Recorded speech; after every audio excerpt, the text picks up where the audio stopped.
While all this is happening, the debate over executive power, the White House versus the states, the nation's unemployment claims have reached 22 million. And Democrats, Republicans, and the administration, they're continuing to negotiate tonight, this weekend, about the small business lending program. That program, which was part of the $2 trillion congressional deal a few weeks ago, has now maxed out of its allocated $350 billion. Senate Democratic leader Chuck Schumer said this on Friday. We've had constructive talks. They're going to continue through the weekend, and I don't see any reason why we can't come to an agreement soon. But Senate Majority Leader Mitch McConnell has held firm, urging Democrats to resist expanding an agreement beyond the small business program.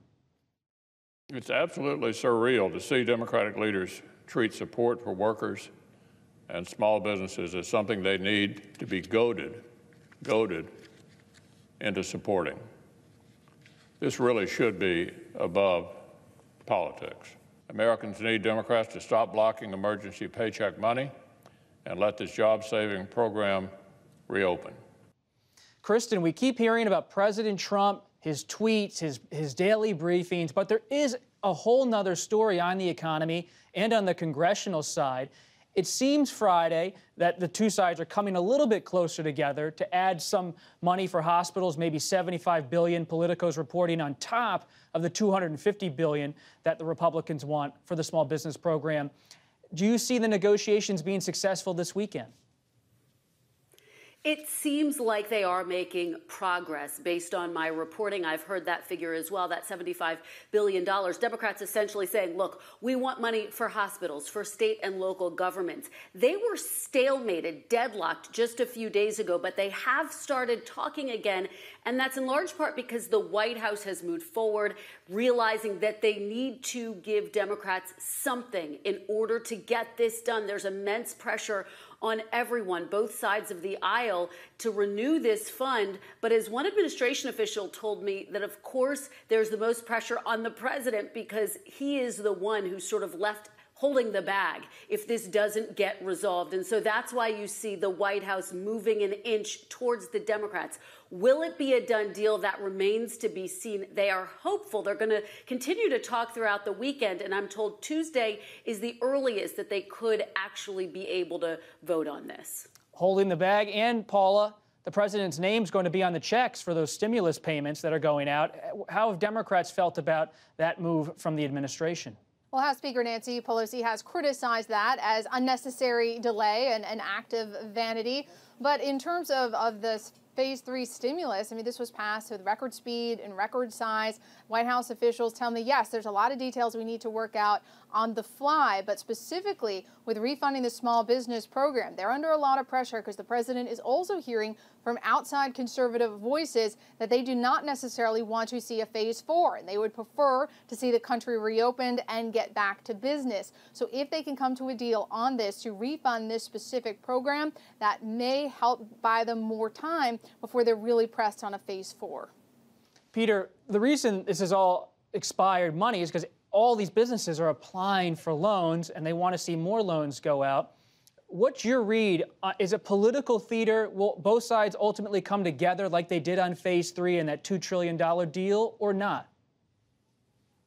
Well, it's hard to imagine that they wouldn't eventually. Obviously, the economy is in such dire straits that both parties are, of course, have great incentive to do something to keep it holding up as long as possible until these stay-at-home orders can be effectively rescinded. And I think that it's hard to imagine that this negotiation period doesn't eventually lead someplace constructive. But we'll see. It's a different era.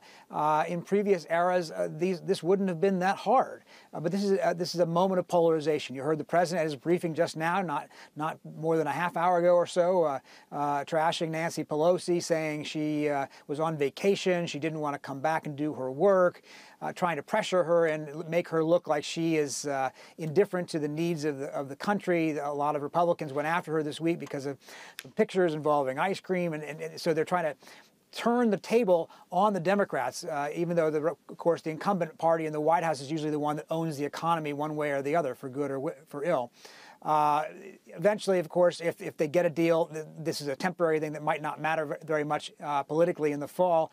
But the economy is on such tender hooks. Everybody is so sensitive about it. As you point out, 22 million people out of work. There's a great incentive. I did the math today, Robert. 22 million workers in the last 4 weeks put in for unemployment. That is the equivalent of the entire workforce. Every single worker, man and woman, in 23 states combined. That's a lot of people who are facing a lot of pain right now.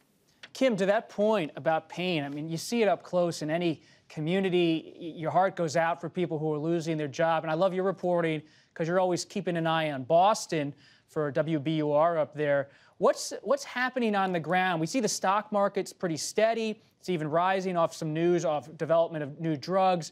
But for people in Boston, in other cities, but in Boston, in your case, what are you hearing? What are you seeing? Yeah, and it goes directly to these negotiations. You're seeing the number of cases rising in the state.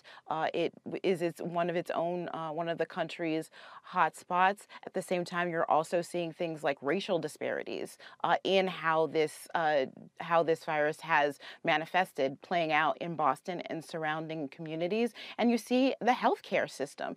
Boston is one of the hubs of healthcare in this country. And you're seeing the big impact on healthcare workers as they are trying to provide aid for people. And it's just those types of communities that the Democrats have in mind in this short-term funding negotiation. They understand and want the SBA to have these additional funds for small businesses, but they see if they don't address healthcare workers, local officials in this bill, it's going to be that much harder to get everything they need in the next one, and time is running out. So that is the main argument for pushing forward and requesting more than just small business funding in this next round. A place like Boston is a perfect example of what they're pointing to. And Paula, so many of these drugs that people are optimistic about, they still don't have FDA approval, and some tests are still waiting on FDA approval. So much of this is TBD when it comes not only to health, but the economy.